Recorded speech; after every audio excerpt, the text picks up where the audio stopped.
What's up, guys? So today on the podcast, we are joined by one of the pioneers of mixed martial arts, Florian.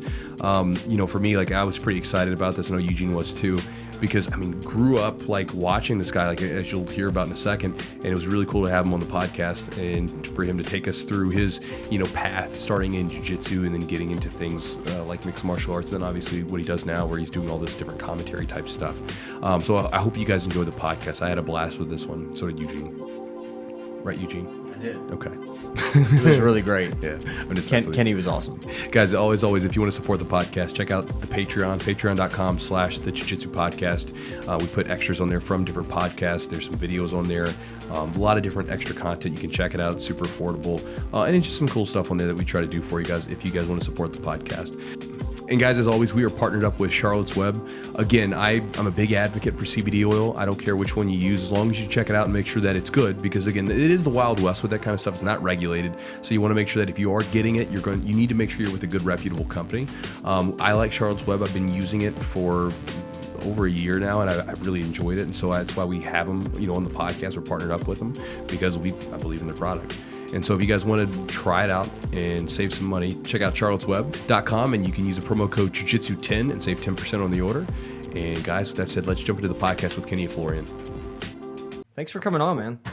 No problem, man. Thanks for having me, guys. Yeah. What's up, man? So everybody calls me Chewy. So I run a YouTube channel called Jiu-Jitsu, and it's the thing of the podcast. So we bring people in that are just genuinely interesting to us, and so you were on the list, and so thanks for jumping on with it, brother. You chose the wrong guy. I don't know what the hell you guys are thinking. Whatever, dude. Like, we were talking about you, and I was like, man, like the guys from like your generation of like fighting, in jiu-jitsu in particular, like, because like obviously when I first started, I started in 2003, and I remember our instructor had like some clippings of like stuff from Grappler's Quests, and we were under Pablo Popovich, I guess the umbrella was, right? Yeah. And then there were some pictures of you competing in Grappler's Quests, and I remember seeing you then when I first started. And then a couple of years later, you're in the UFC doing the Ultimate Fighter, and when I look back at the guys from your generation, man, like you guys were like. You were like cowboys, because it's like, you're out in the Wild West, dude. Like, nobody was making a living doing this stuff, and you guys are out there fighting, and like, you're doing it mainly because you have this insatiable drive to like be a warrior, and it's like, it wasn't like Conor McGregor out there making money that you could look to and say, yeah, we're going to make millions of dollars. It was like, we're going to fight in a cage, we're going to go wrestle with each other in a gymnasium in a high school, and we're going to work really hard at it, and like a few people are going to see it. It's like, it was very different, that's for sure. Yeah. Did you think it'd like end up here? Like, seriously, after all that, like, did you ever imagine that you would be at the place you're at now? No. Listen, I think that I had the inkling and I had the hope. But, honestly, it was more of me doing it because I wanted to test my jiu-jitsu. Then it later became a thing about, oh, wait a sec, boxing is pretty cool, and Muay Thai is pretty cool, and wrestling's pretty cool, and wait a sec, I got to put all this crap together and make it seamless, and use strategy and tactics and train the right way. And that to me became the more interesting stuff. And then, thankfully I was able to pay bills along the way and then actually make some good money and all that stuff. So, I think it really didn't, I'm not sure I even had that on my radar of like, oh, I want to be a fighter so I can make a bunch of money. It was more like, this will be awesome martial arts shit. Like, this is the kind of stuff I always wanted to do. It's the stuff as a kid that always scared the hell out of me. This is my chance to kind of test it all out. So, man, I've listened to a couple interviews of yours, and I've heard some of the MMA stuff. But how did you get started in jiu-jitsu? Yeah. Geez, I kind of have your typical story. My brother called me while I was in college. I was at Boston College, and he called me and told me about this thing called the UFC, and how this thing that we've talked about as kids for a long time of what martial arts style is the best actually went down in Denver, Colorado. And I was like, wait, what happened? He's like, it was a pay-per-view. I'm like, wait, it was real? He's like, yeah, it was real. Like, you're actually hitting guys. Like, you can do whatever you want. It was basically no rules.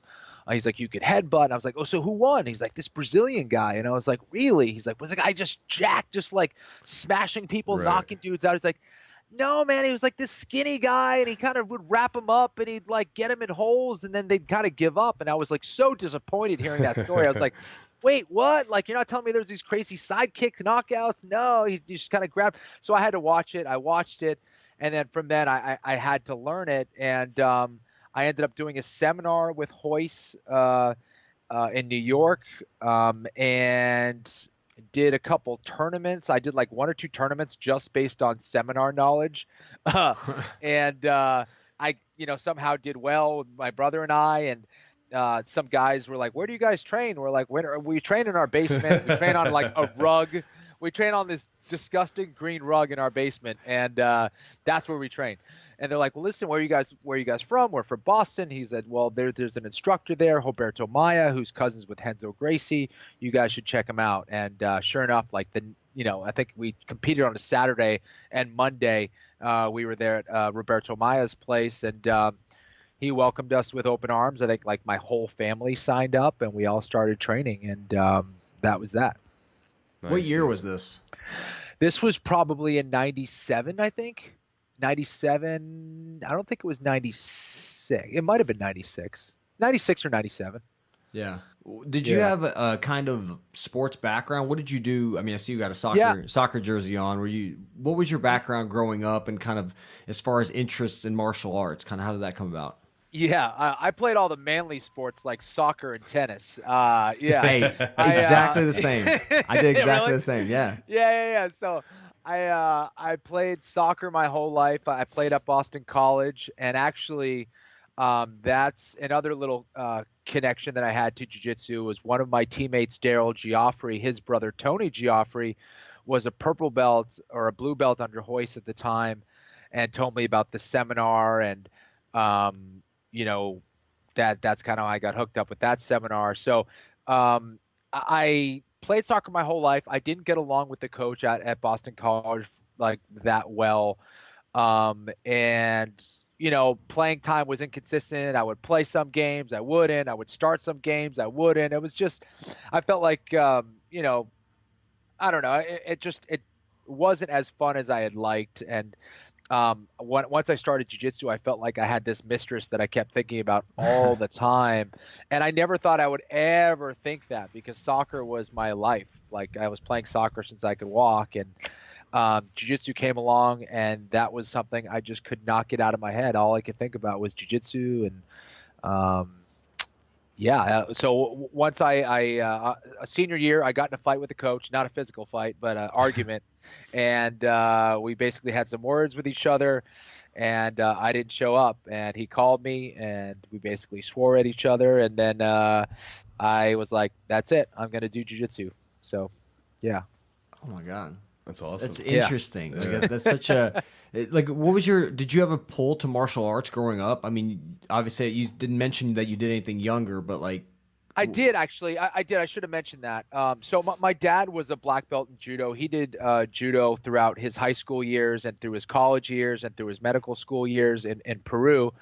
And he just wanted us all to learn how to defend ourselves. So he wanted us to do martial arts. And when we were kids, we did everything from kung fu, judo, karate, and different things like that. But I was playing soccer year round and playing tennis, and it was just taking up a lot of time. And I was one of 6 kids, so my mom, between all the kids, just wasn't able to drive us to all the things that we wanted to do. So I kind of had to pick, and soccer was kind of the easy choice at the time. But martial arts was always one of those things that I felt like was this amazing religious experience. It seemed like the world just kind of stopped when I was doing martial arts. I felt like I was doing something special. There was some kind of connection to when I put the gi on. I felt like I had this kind of armor on, and it just felt cool. And I grew up a martial arts movie fan, and of course the Bruce Lee movies, but I would watch Kung Fu Theater as a kid with my brothers, and there was a lot of rough housing. I'm one of 6, and I had 4 brothers. So there was a lot of masculine energy in the Florian household. That's awesome. And so like when did like, so you're doing jiu-jitsu, it's like I guess 96, 97. So when does like fighting come into the mix? I think fighting, especially fighting another skilled martial artist, was something that always scared the shit out of me. As I was coming up, but I felt like as part of my martial arts journey, and probably because I was so influenced by the Gracies and them testing out their martial arts against other martial artists, I felt like I needed to do that at least once. That was the goal anyway. I was like, I need to do it at least once just to know that I can defend myself against another dude who might be dangerous. So I tried one fight became 2 fights, 2 fights became 3. And it kind of just snowballed from there. On my 4th fight, I was undefeated at the time. I was going to face a guy named Drew Fickett, who was like, I think he had like 26 fights, and he was like, maybe only lost a few times at the time, and actually had beaten like 2 Brazilian Jiu-Jitsu black belts already along the way. And they asked me if I wanted to do a title fight against him. Originally, it was going to be like 160, then it went up to 165, and then literally like 2 days before the fight, he's like, listen, he's not making weight, man. Would you fight him at 175? I was like, whatever. Wow. So I fought him at 175, and it was a back and forth war. That was the first time I'd ever really gotten hit in the face in a fight, and I think it was almost something that I was kind of waiting for to see. All right, I'm beating these guys when I'm not getting hurt or hit. What would happen if I actually got hit? And I found out. I kept fighting, which was cool, and it was a close fight. 2 judges went for him, 1 judge went for me. And at the end of the day, Dana White was there actually scouting out Drew Fickett for Ultimate Fighter Season 1. He came back to my dressing room. He's like, hey, kid, I thought you were going to get your ass kicked. You looked way smaller than him. Do you want to try out for the Ultimate Fighter? And I was like, not really, man. Like, I just kind of do this for fun. Like, I just want to do it as a test of my jiu-jitsu. I don't really want to be a professional fighter. He's like, all right, well, whatever, man. Like, you got to have your brother interview you and send us in. This is going to be big. I didn't do the interview. I sent up some seminar DVD that where I'm teaching, and that's all I sent. And then they called me out for this casting call in Vegas. I did this interview process, and they told me my division was going to be at 185 pounds, that I looked like I was way too small. I remember that. And they're like, are you sure you could do this at 185 pounds? I'm like, I've done no weight limit. I've done open weight divisions before in jiu-jitsu. That's the same thing, right? Like, it can't be worse than that. Well, yeah, it was definitely different, but I ended up fighting at 185 pounds on the show, and that's kind of what started that career into the UFC. Yeah, it's funny. You mentioned something that stuck out to me there. You were talking about the fight where you actually got punched a little bit. Yeah. I remember my first, because obviously you're not coming from a rough upbringing, so to speak, right? And me, like we grew up poor, but things were okay. Like, it wasn't that bad. But I remember like being in the same situation. My first few fights went they were like 1 round, like super quick, got around to the back, choked him. And I remember the first time it went into like a second round where like me and the guy I got hit with a knee and then got clobbered in the face a little bit. I remember sitting on the corner, like I was so proud of myself. The second round, like my coach is coming in talking to me, and he's like, like saying, all right, man, you're doing great. And I was like, he hit me and it was fun. Like, that was all right. Like, like it was, because you don't know, right? You don't, right, really until it's there. Know. Yeah. What did you feel when you got hit? Like, did you feel like kind of, did you feel out of sorts? Did you want to like back off? Did you want to hit the guy back? Kind of, what was the mindset? I knew right there that I was going against another good fighter, that it wasn't just, guys who kind of fight and are experimenting with fighting. Like, this is a dude who's a proper professional fighter, and I knew it was a different level. I didn't feel hurt. I was surprised that it didn't hurt as much. It was just kind of annoying. I was like, man, he definitely clocked me. I felt my cheeks swelling a little bit, and I was like, well, one thing to do, just keep fighting back and try to get after it. So, it was interesting. I think that was the first time that I really felt like my emotions kind of got elevated during a fight, because again, like you were talking about, Chewy, like there were easy fights. There was no real adversity that I had to deal with. It was like takedown, mount, choke out, or TKO or whatever it was. It was pretty easy fights. And I think this is kind of what every martial arts practitioner wants to know at the end of the day. How do you respond when things get tough? It's easy when things are easy, but it's a very different thing when you have to deal with adversity and someone is actually starting to be effective and land shots. And then it becomes a true test of martial arts versus martial arts and will versus will. Do you ever look at yourself like from your fights and stuff like that? Because again, talking about like a martial artist wants to know that. I know that for me, like obviously I want to know like, am I good? Am I good at what I'm doing? Yeah. Like, let me test myself. And there's been times where I'll look at myself compete and I look at the match. It's almost like I watch it afterwards and I'm like, I feel like that there was a different person in there. Do you ever like watch some of your matches and like you're almost impressed with what you were able to do during the matches? Because you're like, I didn't think I was capable of that, but during the fight, I rose to a new level that I didn't even realize was in me. Yeah, I think it goes back and forth, and that is a process that I think every athlete kind of tries to tinker with and improve over time, because you know, there's the times where you kind of surprise yourself and you look at certain performances. You're like, oh, okay, that was cool. I did certain things that I didn't expect myself to do, or actually do something that I've actually never done before. You know, there were times where I did certain things where I had never done it before in my life, and I ended up pulling off this new armbar or whatever. And I would always think about those performances and go, well, where would that come from? If it didn't come from actual training, where did it come from? And why is this happening? And why are there certain performances that are better than others? And I think you have to be willing to let your training take over, but not force certain things. So how do you get to that mind state of flow? How do you get to that mind state where you're in that vulnerable state where you're not fixed on doing certain moves, but there's this aliveness that's associated with the performance where you're feeling what's going on. You're in the present moment, but you're not necessarily like trying to force things into happen in a certain way for you. And I think when you're trying to force things into happen a certain way, whether it's life or, competition or performance, or whatever it is, yeah, you could look okay, but maybe it's not great. So even performances where I won, I look at certain things and I go, what the hell was I doing? Like I was forcing things. I was,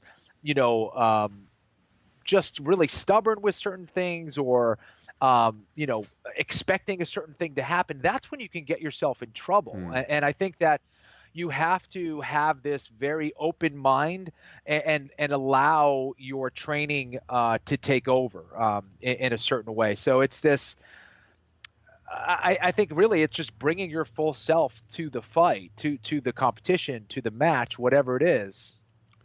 Do you think that that, because we were just talking about that earlier today, but do you think that you're talking about trying to force things? For me, mine, like when I look at my performances, they always like, I really underperform when I'm really attached to like maybe the outcome, Exactly. But then when I'm not really attached to the outcome or what's going to happen, I just, I'm aggressive, or I'm going after what it is that I want, whether this is on or off the mat, but there's no attachment to what's going to happen at the end of it. Yeah, listen, I think that's super important. I think anytime we're expecting a certain outcome, our mind and our perspectives have immediately jumped ahead.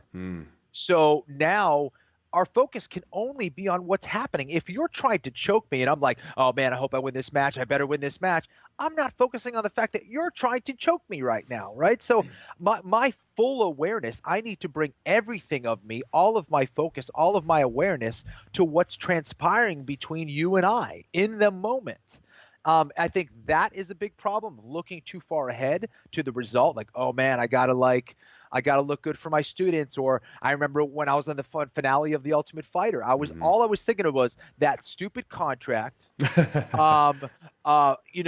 the fact that all my family and friends were watching me, that it was live on television, that I had all these other things. So, my attention wasn't fully on what was happening. So that really affected me. And then I got nervous and all that stuff. And I think, it's really a balancing act of trial and error over time. That is why the person who is able to get as much competition experience as possible and then reset and look at what made it good or bad or okay, and adjusting that process over time is the person who's going to be able to be better as they go.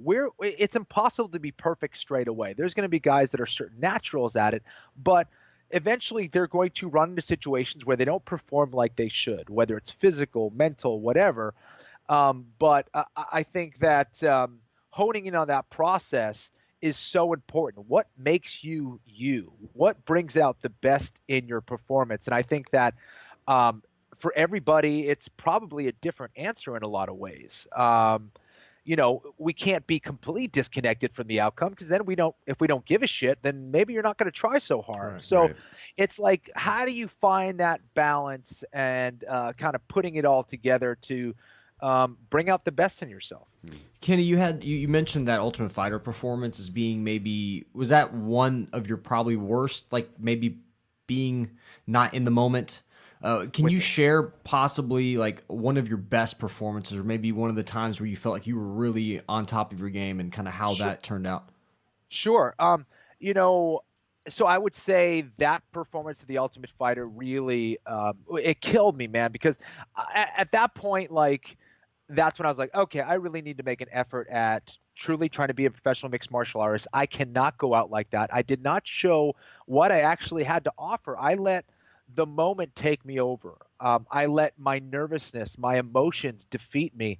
And that's what was so hard. I didn't even get a chance to even show what I could do. It was just me being a deer in the headlights. So that really affected me, that, hey, it's not only just training skills on the mat, it's also training your mind and training it in a very meaningful way and being prepared for those kind of situations. So that woke me up big time. I would say a performance where my first kind of flow state performance as far as fighting went was against Kit Cope. It was at 170 pounds. Kit Cope was this accomplished Muay Thai fighter, and he was talking a lot of shit. I remember that one. Yeah. And man, I remember the fight starting, and then I remember getting my hand raised. I remember, even if I was getting hit, I don't think I really got hit cleanly, but even if I was, I felt like I was invincible. I didn't feel pain. I didn't feel exertion. I didn't feel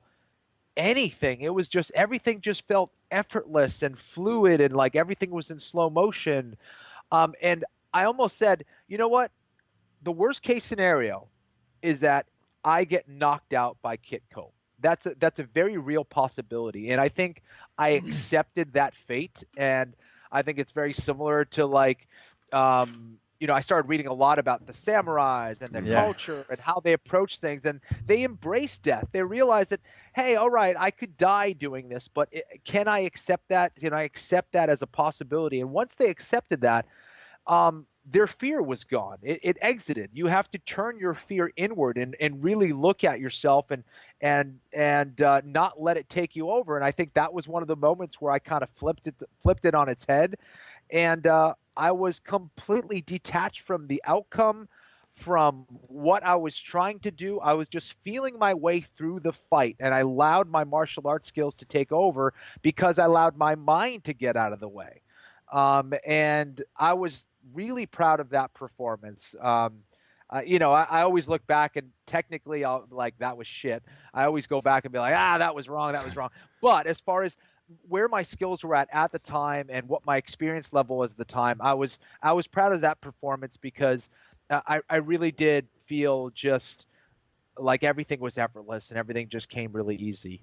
Was there anything you did specifically to get to that state, like in training camp, or mind training, or just physically training? What did you do particularly? I think it was part experience. Obviously, training helps. Training with a lot of good Muay Thai guys and understanding kind of what the worst possible scenarios would be, where their strengths lie, and knowing how to avoid those things. So experience was definitely a factor. Proper training was a factor.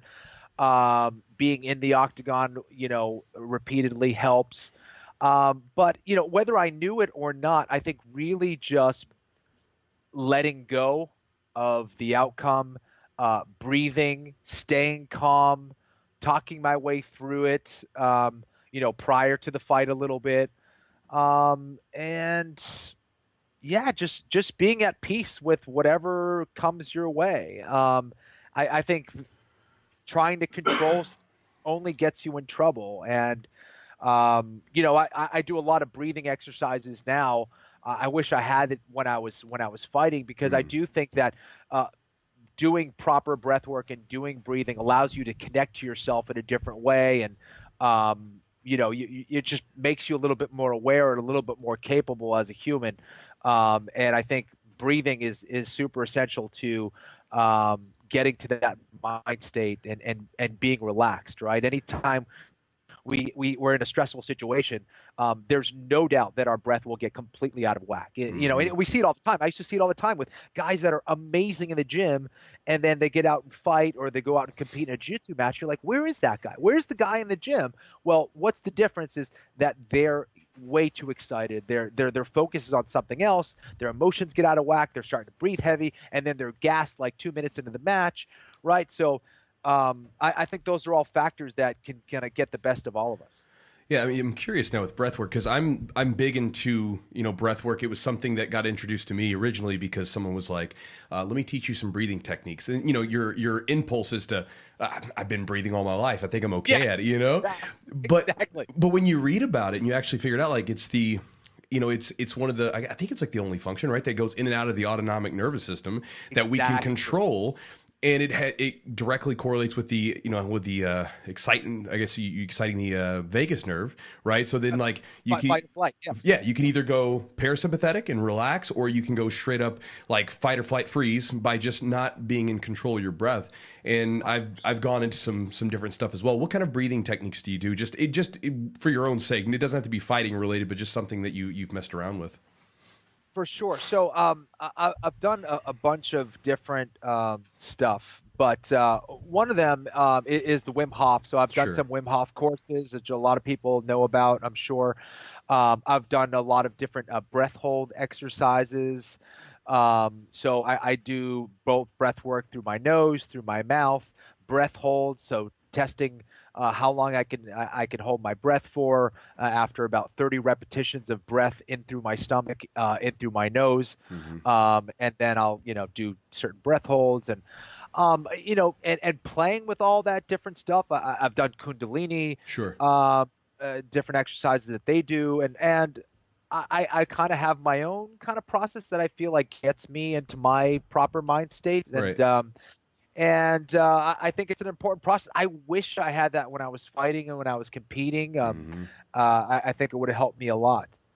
Yeah, I mean, it's usually what, like, before competing, like now, as I've gotten into it, usually it's what I'm doing, like, for a little while beforehand, is doing the breath work first before I ever start getting my warm-ups going, just so it kind of centers the head, as far as getting in the right mindset before you start getting your body ready for the actual physical competition.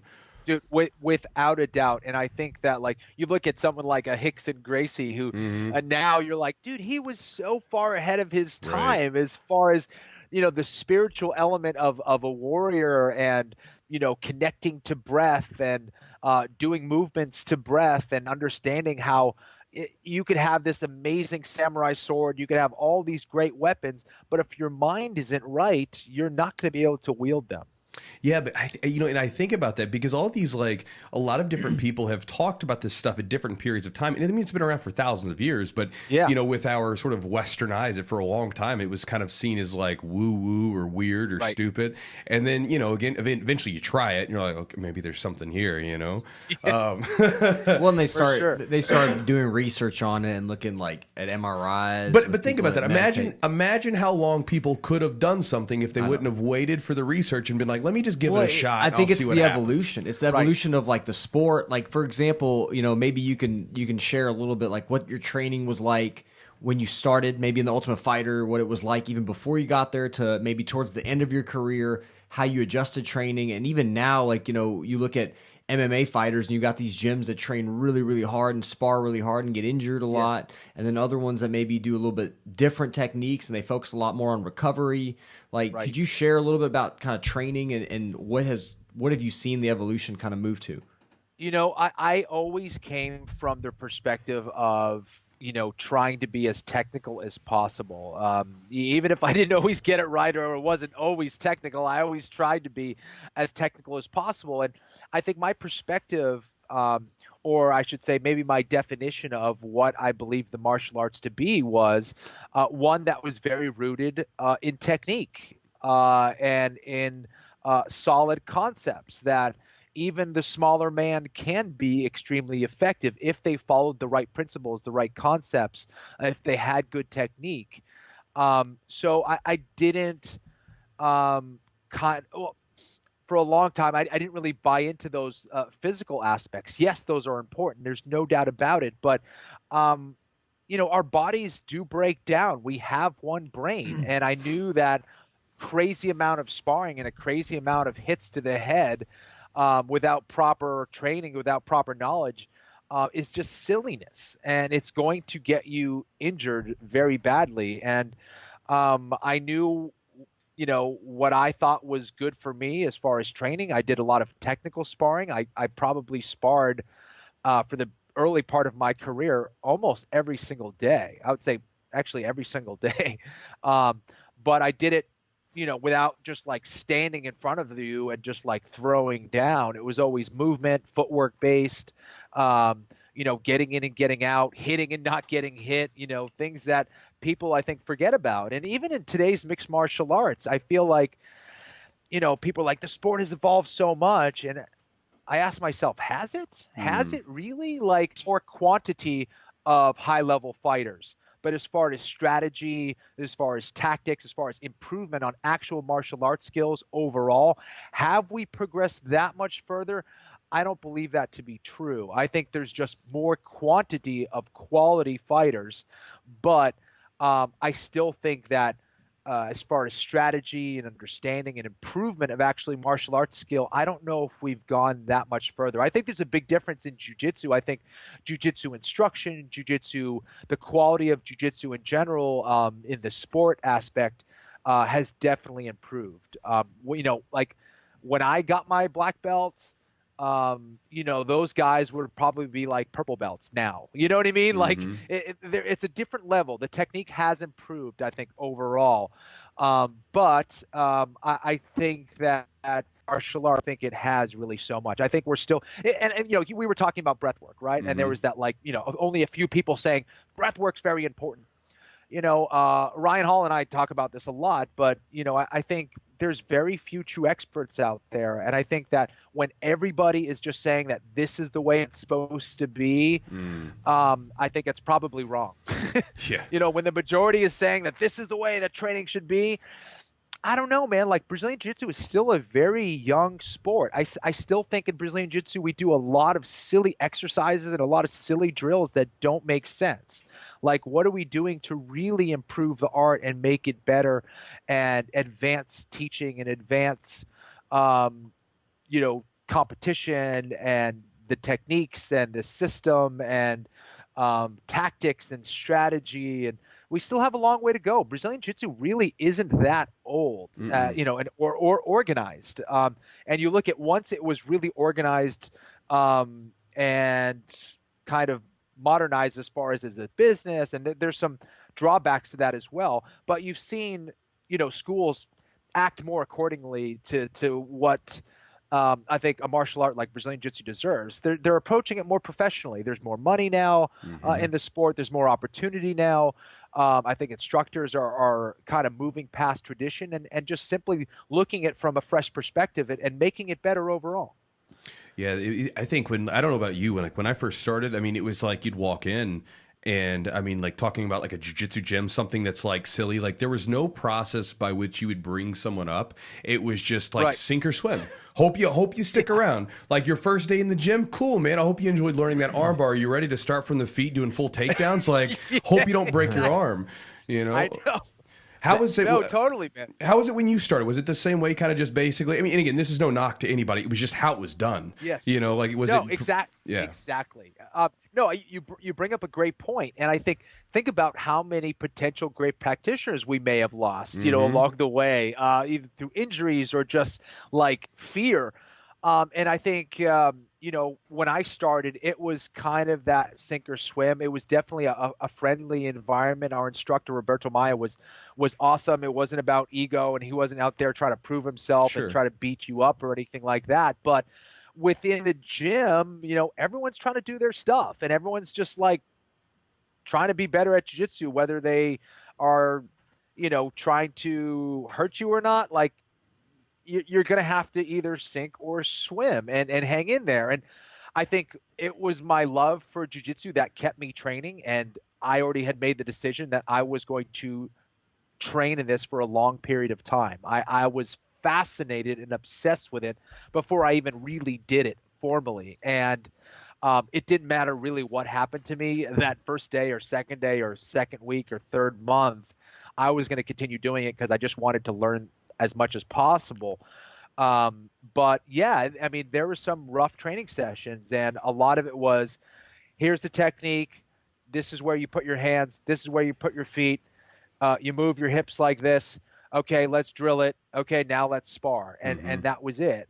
So yeah, I think, and we were all trying to figure it out. And I still think that, we're all still trying to figure out. But martial arts doesn't stop. I don't think we get to a certain point where like, okay, we found, the absolute perfect armbar. I think there's still room for improvement no matter what, because we will find counters and different moves that are going to happen. And I think there's always, it's going to be constantly evolving. I think that's the way combat is. I don't think it ever stops. I think it always morphs, and it's up to us as instructors and practitioners to stay with it and keep up with that evolution. And if we can, damn it, we'll like stay ahead of it. I think that's the key.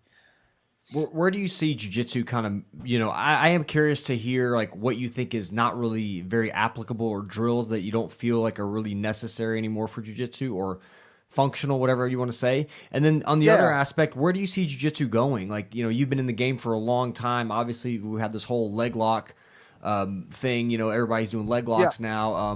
What do you see the progression? I think that there are some good drills to work on. There's no doubt about it. But sometimes, like, and we've done it at my gym, so I'm not, I'm just criticizing this in general. I think like some of those line drills where they go up and down the line, I don't think that's efficient. I don't think we're getting maximum amount of repetitions in that way. I think the shrimp is taught wrong. I think the understanding of that move, I think, is kind of incorrect. I think that there's a lot of things that we've been doing that aren't optimal for jiu-jitsu. So, I mean, there's a lot of different things, I think, and I've fallen victim to that, and I constantly trying to look at my process and see if that actually makes sense and if that's the best way to do it. Sometimes it's right, sometimes it's wrong. So when I say that, I'm talking to myself as well. Sure. Well, we're just talking about it too, because like you said, it's not right. There's no one way to do any of this stuff. There is no one way. It's true. This is my way, absolutely. And my way might change later. 100%. Yeah. And I think that's really important as well, is that, and certain things maybe you don't understand right now, certain things you don't understand. And it's like later, oh, okay, wait, that does make sense. This is why this is important, blah, blah, blah. But as far as the progression of the sport, I hope that we're getting to a level where we're constantly advancing the art and bringing new things to the table. And that's what challenges everybody and gets everyone to start to plan and counter and come up with new stuff. I think leg locks, I kind of see it, and I'm seeing it already. It's kind of fading away already. I think people are starting to come up with the right counters. There's nothing that's really new, in my opinion, as far as the leg lock game is concerned. I think that there's more efficient ways of breaking off a leg and getting a heel hook, and I think the efficiency and the mechanics are a little sharper. There's no doubt about it. Some of the systemized approaches are cleaner. They're better. but it doesn't change the function of jiu-jitsu. We can't get that twisted, that the concepts remain the same. And if the concepts are the same, that we can unlock those locks, which we think are, unbeatable, So I think, there's a lot of different trends and stuff in jiu-jitsu. That's why I think that we can't get lost in the techniques, that we should still stay very rooted in a conceptual approach, because concepts can explain thousands of techniques. I think if we can find the right truths, I think those will stay consistent across the board, as opposed to thinking that because there is this new technique or this sharpness in the technique that everything gets thrown out the window all of a sudden. Right. And I mean, I think there's this thing, especially with jiu-jitsu, and it's the same with fighting. Like, you kind of touched on it earlier when you were saying that, things really haven't improved as maybe as much as people think. But, these techniques come out and obviously they're sharper. Like, some guy will take a particular position that's been around for a while, and he'll like remix it, and then basically brings it up, and then it's good for a while. And then there's this trend, it falls off, everybody learns it. And then a new position reemerges. Like they dust it off and like, hey, we're going to reinvent this thing. Cause I mean, like, again, I was learning leg locks in the beginning, and there were guys that were use them. They were just, now they use them on a better scale. Deep half guard. I'd seen it before, but then Bernardo Faria's using it. Like I'd never seen a heavyweight use it before. And then you see it in fighting too. You have those, like, it's like there's these cycles where like everybody's grappling that's winning, right? Then it's like all the strikers are winning, or guys that are primarily striking based. And it's just like there's these ups and downs, these ebbs and flows of positions and techniques and stuff. Absolutely. Yeah, I think it was wrestlers. I mean, now it's kind of more like they said, how many champions are there? Like, is there how many weight classes or in the UFC? Like 10 there's a ton now. Yeah. And they said the majority are wrestlers, almost every except for two. Yeah. I can't remember who's not. But yeah, I mean, everybody look at, like Usman's a wrestler. Then you look at, John Jones. I mean, I guess he's kind of a wrestler. Yeah. Wrestler base, yeah. Yeah. And then, he's pretty, he's a wrestler. I mean, everybody's got a wrestler. Yeah. And I mean, it's interesting. It's interesting to see that. And I don't know if I see it go, come back. Like, I don't know if I'll see it go back to like a striking thing. I don't know. Do you have any opinion on where you see like MMA going?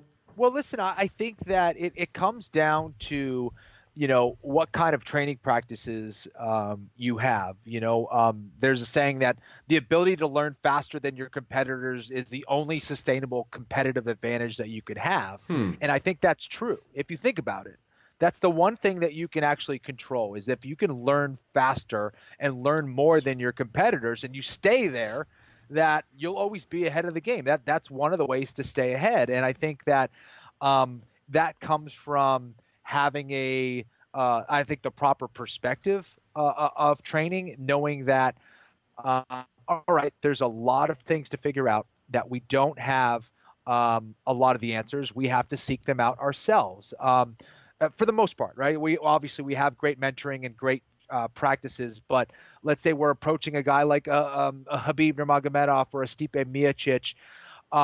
There's no one that's perfect. I don't care what it is, even if they're undefeated or if they've defended their belt 100 times, whatever. There is no perfect fighter. So you have to look for different ways and different approaches, and I think that's where we have to be courageous. Follow a different path and do something very different.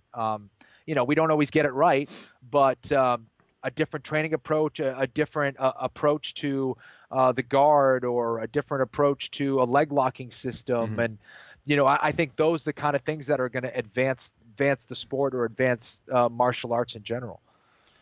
Kind of one of the things I wanted to ask you, because the thing I think that a lot of us, we don't think about this when we get into it, and we're going to talk about injuries now, but when we get into things, especially when we're younger, and and you took this path to being a warrior, I mean, for a long period of time of your life, and I know you've had some pretty gnarly injuries. What kind of injuries have you run into related to jiu-jitsu and fighting and stuff like that have really been rough to deal with?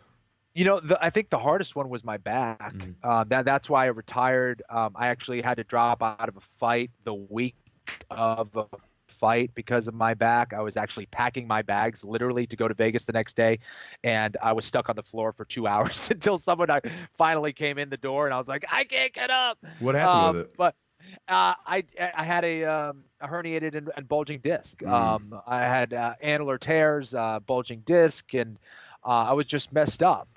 And it was the most painful thing I ever experienced. It felt like someone put a kitchen knife in my back. And when it's bad, that's what it kind of feels like. Now I'm kind of used to it. But it was, I think, a combination of probably improper training practices, overtraining, not being hydrated, not stretching, all of those things. So that was probably the worst injury that I've had. I've broken my nose a bunch of times. I've been cut a bunch of times.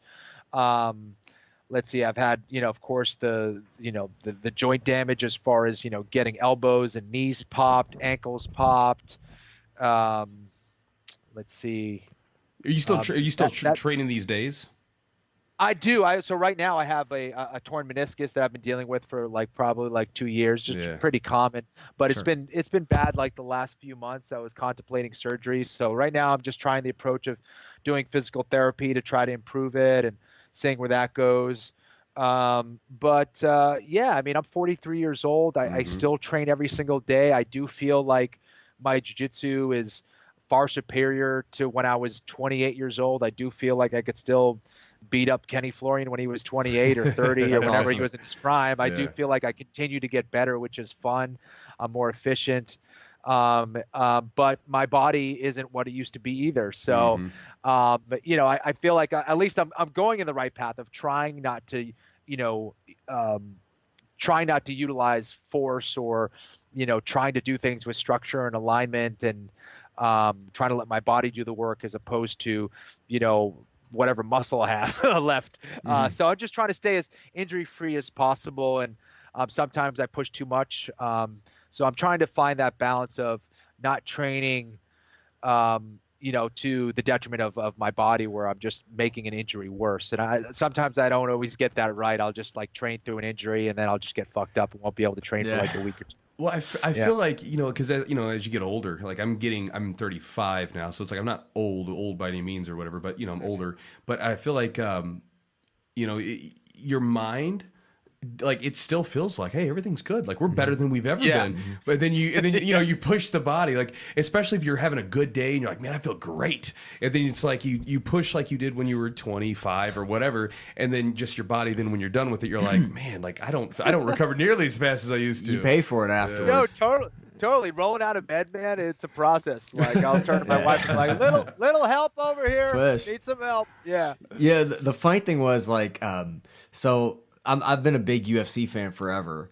And I saw the first one I saw was UFC 6, and I always tell Chew that my dad brought the VHS. And Oleg Taktarov, the Russian guy fought. I was born in Russia, so the Russian Bear, we were all about that. We loved him. Dude, I loved him after that. He was hilarious. Awesome. Yeah, he was awesome. But I remember you were in Louisville doing a Q&A. It was for a fight night or something. I think maybe Diego Sanchez was fighting. Diego and maybe Martin Kampman or something like that. Okay, yeah. And I remember I was so nervous you were doing it. I went and asked you. I was like, hey man, I'm a physical therapist. Can you tell me about your back injury? And I'm just thinking about this shit now. And I'm like, this is so fucking weird. Oh, that's funny, dude. Really? I asked you. Cool. I was so nervous, you're waiting in line and all these people. I was like, fuck, don't stumble over your words. Just ask it. Instead of asking for the normal autograph, hey man, I'm a physical therapist. There was a line. There was a line, okay. Right? And everybody's asking random shit. Sure, and I'm like, I wanted him to know why I'm asking him about his back, because, I'm a physical therapist. I'm I'm really interested. This is kind of my whole thing is injury prevention and figuring shit out and how fighters deal with injuries and all that. So I was just remembering as you guys were just actually talking about. I was like, this is so weird. But funny, I think we're talking about evolution of jiu-jitsu and martial arts. I think that for me, from a physical therapy mindset, I think recovery is a huge thing. It's become such a larger part of the training regimen. People spend so much more time in recovering from injury, or preventative recovery, I guess, just to prevent injuries. I couldn't agree with you more. And I don't know what you think about this, Eugene, but I also think we're going to be looking back on some of the things for mixed martial arts, anyway, in my opinion, I think that we'll be looking back on a lot of our strength conditioning practices and kind of laughing, I think, in about 10 or 20 years, maybe earlier, because you said it. First of all, recovery is huge. Yeah. So think about this. We are, as martial artists, trying to learn new techniques. So there's the understanding, the learning process. Your body's trying to learn how to move in a certain way. So your brain is working, right? Sure. So your mind, your body, all those things are taxing. So in order to remember all those things, like your brain is working through all those things when you're awake, when you're asleep. It's trying to process all that stuff. It's trying to recover all that. And then you add in, let's say, the jiu-jitsu training, the boxing training, the Muay Thai training, the wrestling training, the putting it all together training, the strength and conditioning training. You're telling me that your body is going to be able to process and from all of those things properly? There's no way. There's no way. I think that we're taxing our bodies and our nervous systems way too much. And there's very little recovery process that goes on. And obviously, that's a reason why freaking, PEDs and steroids are so advantageous, is that you can recover a lot quicker from that. That's the big advantage, is like feeling a little bit better, recovering your muscles and your body not being as broken down, and your joints and all that stuff. So, yeah, I think that's a really tough thing. And I think people don't recover as well as they should. I mean, I was horrible at just overtraining, not sleeping well, not recovering well, just pushing through. Right. Yeah. Yeah, I think, you brought up like steroids, I think. So we had Anderson Silva when he broke his leg. Like, in my opinion, he got caught for steroids soon after that. I was like, the guy was like 40-something years old, right? At the time. And in my mind, I'm like, you should give people, if they have a traumatic injury and you want them to come back to fight, you should give them a window of time to actually use steroids. I know it might be controversial, but if they're not in competition, like for recovery purposes, like if you're 42, 43, like that's really hard, because all the atrophy and I mean, you don't have the same. Yeah, you don't have. You're never going to recover the same. And so, like, I don't know. It's kind of a controversial thing, and there's a lot more. I think you got to figure out when is a good stopping time, or how much time you should give between a fight or something. But if somebody's got a traumatic injury, I think you should make some kind of exception for that. I don't know. That's a weird thing, but I've always thought that. Maybe I thought that's why, like, Anderson maybe used them or something. I don't know. Yeah. Or he didn't. I don't know. That's the speculation. So. I'm saying a lot, huh? I don't know. No, Kenny, don't say anything. No, don't incriminate yourself. One of the things I tell my students is, like, if you're not training, like, for instance, like, like seasons, right? Like, if it's getting ready for a competition season, you got a couple competitions, train hard. But like, if you're not training for a competition, like right around the corner or whatever, like, give your body time to rest. Like, you don't need to be training like twice a day, 7 days a week with no recovery and all that other stuff. Because I mean, your body just gets chewed up. Absolutely. And it's the way that they do it too, right? It's like, okay, maybe if you want to do 2 times a day, but why are you sparring all out both times? Like, just get some drilling time in, get some positional sparring, just light flow roll, like go through the process, learn some new stuff, then kind of go to your hard training for the season or whatever. But I think you're absolutely right. It's like, talk about ebbs and flows, like do that with your body. Give your body the chance to kind of recover. You don't have to go balls to the wall every single day. Yeah. So one thing I wanted to sort of ask you about, because I like talking to people that are sort of like, I guess you say multifaceted, like they do multiple things. Like, it's not like they're just not pigeonholed into doing like one thing. And so you're a bright guy, so you can do that. How did the whole like announcer / color commentary / like, sort of commentator to all this stuff, how did that stuff start? I really have to thank Joe Silva, who is the legendary and former UFC matchmaker of the UFC. He actually was the one who brought up the idea to me. He's like, "Listen, man, you're a fight nerd. Like, why don't you do some stuff on the mic?" And I was like, "I don't know, man. Like, I've never really done it before. It would be cool, but like, I have no power stuff. Like, what am I going to tell Dana? Like, oh yeah, just give me a mic. I wanted to commentate one of the UFC fights. He's like, I'll talk to him. He's like, you should do it. He's like, listen, Clay Guida is going to be fighting Roger Huerta at the Ultimate Fighter 6 finale. You could fight one of those guys. Why don't you commentate their fight and maybe you fight the winner? That would be a good way of building things up, and it would be fun. And that'll be like a little like practice run. I was like, oh wow, that'd be awesome. Like if that happens, I'm down. So it ended up happening. I just commentated that last fight. I did it with Joe Rogan and Mike Goldberg, which was really cool. Yeah. And had a blast doing it. And then Joe Rogan, for whatever reason, wasn't able to go to UFC 83 in Montreal. That was when George St. Pierre had the rematch against Matt Serra. And so after he got knocked out, so that was his comeback match against Matt to get the belt back. Yeah. And Rogan couldn't do it. They asked me if I wanted to do the whole show. I was nervous as hell. That's how I felt like before the Ultimate Fighter finale. I was like, oh man, this is crazy. Yeah. I remember I had my headphones on. I could not hear anything. It was so loud when GSP walked out. It was just freaking bananas. And I had a blast doing that. And that was kind of my introduction into the sport. And it was a fun time, and just tried to learn and get better at that. And that was my introduction into it, man. And then at some point, I think in 2006 or 2007, ESPN reached out to me and said they wanted to start a show called MMA Live, and they asked me if I would be interested in being one of the analysts for that show. And that's where I met John Anik, and we did MMA Live on ESPN for a few years, and then Fox brought me over to work for them. And that was that. That's kind of how it all started. And I've been able to do a show called BattleBots on Discovery Channel between these engineers that fight robots. And they're still doing that. They're still doing it, man. I used to love that in high school. Yeah. So I'm doing that on Discovery Channel right now, and I'm having a blast doing that. I'm not doing a lot of UFC stuff right now for whatever reason. I don't know. They stopped calling me, I guess. But just continuing to teach a lot. I have my gym in Boston. My brother runs things over there called Florian Martial Arts Center in Brookline, Massachusetts. And then I run a gym here on the west side of Los Angeles in Brentwood, California, called Meraki Brazilian Jiu-Jitsu with my business partner, Jason Hunt. So I've been teaching a lot. I probably teach like anywhere from like 3 to 5 hours a day, and having a blast doing it, man. That's awesome. And you still have you guys have a podcast, right? You and John I do, Anik. Exactly. Anik and Florian podcast, definitely. And we just talk UFC stuff, and so I still stay busy. It's a fun gig, man. Yeah, man, it's fun. Well, Chewy, you got anything? Man, I had a blast talking with you, awesome, brother. Man. It's always good when we have someone that's like, like yourself, that can like articulate your ideas really, really, really well.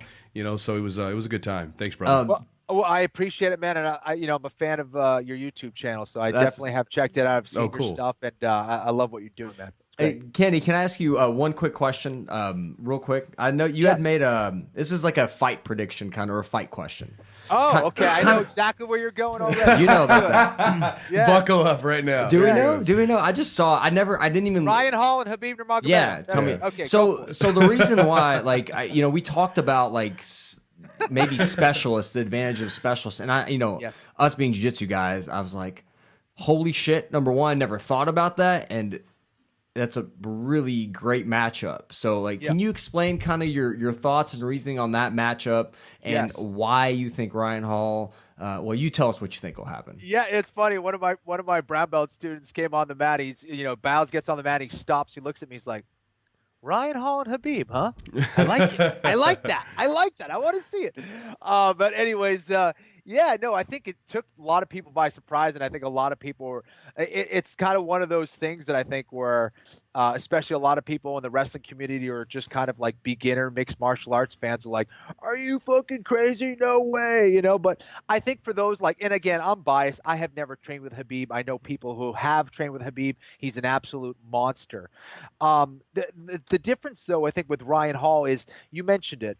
He is absolutely a specialist when it comes to the ground game. He is a brilliant tactician.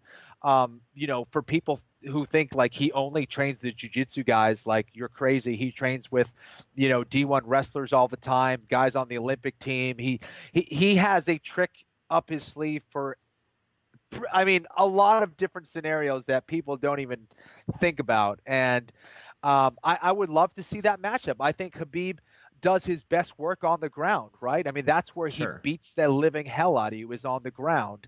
And I think that's where Ryan Hall lives. So, you know, and Ryan's 145 pounds. I totally get that. He fought BJ at 155, but he didn't even cut weight for that fight. I think he was actually like 152 pounds when he weighed in or something like that. But anyways, yeah, so I think when you get someone who is as technical as Ryan and who knows the ground as well as Ryan Hall, I think that's what would make that fight so fascinating to me. And that was kind of my out-of-the-box pick. But I do think he's the only guy who could deal with that kind of ground pressure and that kind of ground and pound. I truly believe that. I think he's extremely slick. He's extremely hard to hit. He is so good at attacking limbs and keeping you off balance. And I think people have still only seen maybe, I don't know, 5%, 10% of what he can do on the ground. So I think that was my kind of out-of-the-box choice for someone who could potentially beat Khabib. And I have a tremendous amount of respect for Khabib. It's probably a fight that will never happen. But you know, to do what Khabib has done at 24, 25-0 in the UFC is tremendous. But he's taking the route, really, of a jiu-jitsu guy in a lot of ways, you know, right? It's take him down, get close. He's a guy that hasn't really experienced a lot of damage throughout his career because he does have that smart style, that low-risk style, and it's high reward as well. He just beats the hell out of people and gets on top. Yeah, I thought like we didn't really, and I'm not a martial arts guy. You know, I've never trained MMA or fought MMA. But like Ryan Hall, like every time I watch him fight, his distance. Actually, I was impressed with the stand up because it's kind of like he throws people off. I think he switches stances a little bit too. I mean, he's really like, I was really impressed, you know, how he kind of throws people off with his distance. I mean, there was one fight that people didn't think was terribly exciting. I think it was pretty much all on the feet, and he won a decision. Yeah, against Bray Maynard. And I mean, come on, like. Yeah, I think that, again, people have only seen the beginning of what he can do on the feet, and I think the next fight is going to be very interesting for people to see. Ryan is a guy that doesn't take a whole lot of damage. He's a brilliant guy who is a true martial artist, who isn't only a jiu-jitsu guy right now. I think you said it well. He is expanding all different aspects of his game. I think we all know him from the jiu-jitsu community as a jiu-jitsu practitioner, of course, and that will always be his strength. But he is adding new skills every single day, and I think every single time you see him, because he is a true martial artist, he will be better and sharper.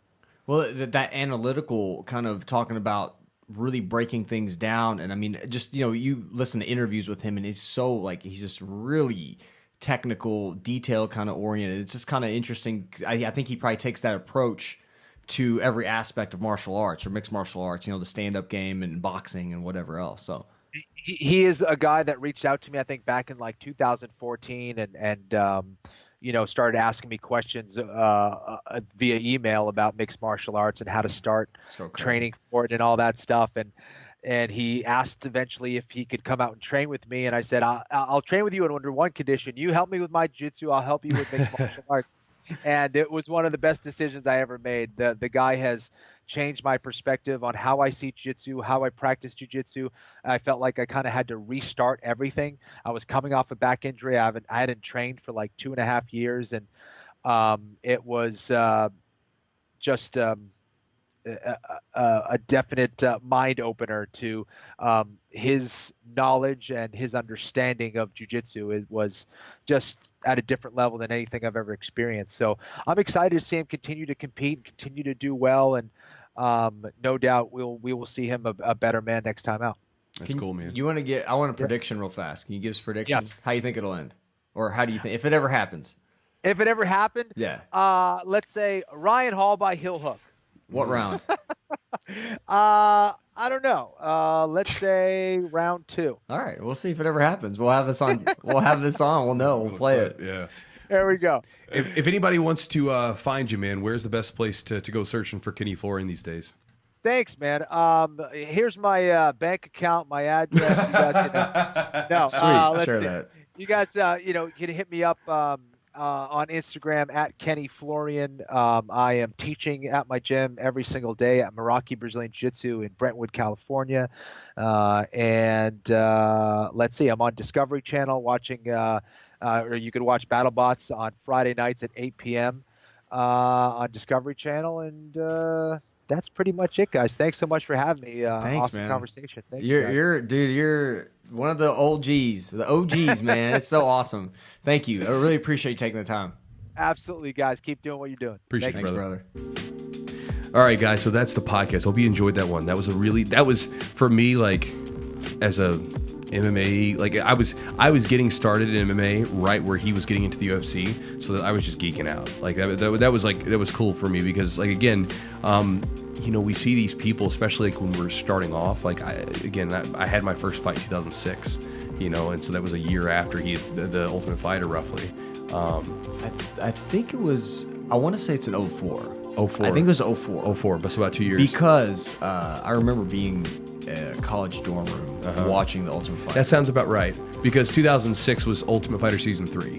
So that sounds about right. Yeah. So, it was cool for me because, again, like, he was one of those dudes where, was a really good jiu-jitsu guy that was getting into MMA and, showed all these different tools and stuff like that. So I was really excited about that one.